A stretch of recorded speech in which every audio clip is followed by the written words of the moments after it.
Hola chicos, ¿cómo andan? Bueno, hoy vamos a introducir la unidad un número 1, que, bueno, la empezamos por la parte de literatura, ¿sí? Por eso arrancamos con ficción histórica. Si bien ustedes van a leer qué significa y demás en las páginas del libro, vamos a hacer una mini introducción. Primero, tenemos que decir qué es, ¿no? La ficción histórica es un tipo de relato que se construye a partir de dos conceptos que parecen opuestos. Por un lado, la ficción, ¿no? Que sabemos que es la invención literaria. Y por el otro, la historia o el relato de los hechos que en realidad sucedieron. Esa combinación nos lleva a pensar en un pacto de lectura. ¿Qué quiere decir? Que entre el autor y el lector se hace un acuerdo para que el lector pueda identificar qué elementos narrativos son producto de la imaginación y cuáles son los antecedentes históricos. ¿Sí? En segundo lugar, tenemos que hablar de el marco narrativo, o sea, tiempo, espacio y personajes. Lo primero para decir es que para escribir o para leer una ficción histórica necesitamos fechas precisas. ¿Por qué? Porque permiten recrear el momento histórico puntual en el que transcurrió ese relato. En segundo lugar, necesitamos lugares reconocibles para poder identificar el espacio, ¿sí? Esto se une al tiempo. Por eso es que aparecen mencionados lugares específicos, eh, para que nosotros podamos como crearnos esa ilusión de que el relato pudo haber ocurrido en la realidad. Y por último, con respecto a los personajes, en estos relatos pueden aparecer personajes ficcionales, ¿sí? O sea, inventados por el autor, pero también pueden aparecer algunos personajes históricos. En cuanto a narradores, por supuesto que la voz que narra es uno de los factores más importantes para que lo que estamos leyendo parezca verosímil, ¿no?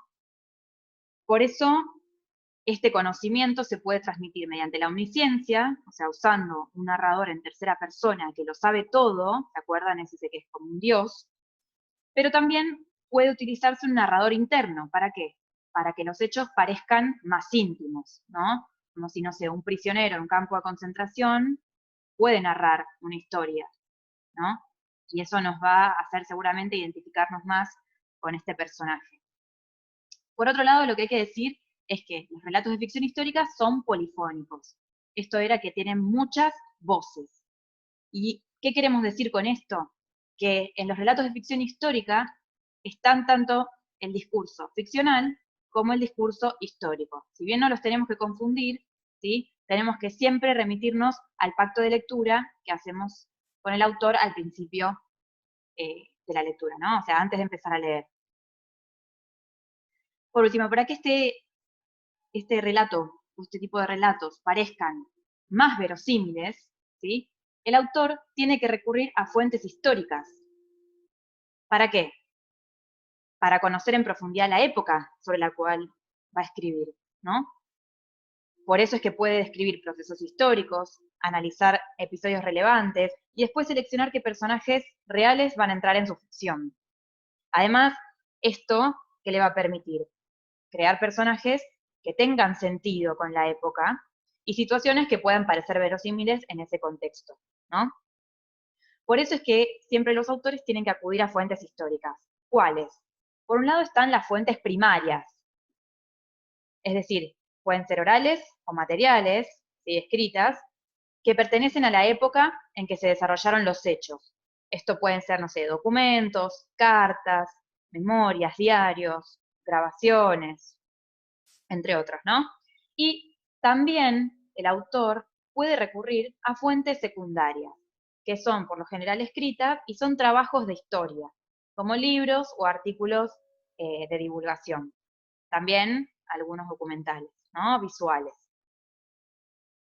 Estos son algunos de los puntos más importantes que ustedes tienen que tener en cuenta al momento de leer la teoría sobre la ficción histórica. Lo último que es muy importante es que la ficción histórica reconstruye una época, pero no tiene que tomarse como fuente secundaria. ¿Qué quiere decir?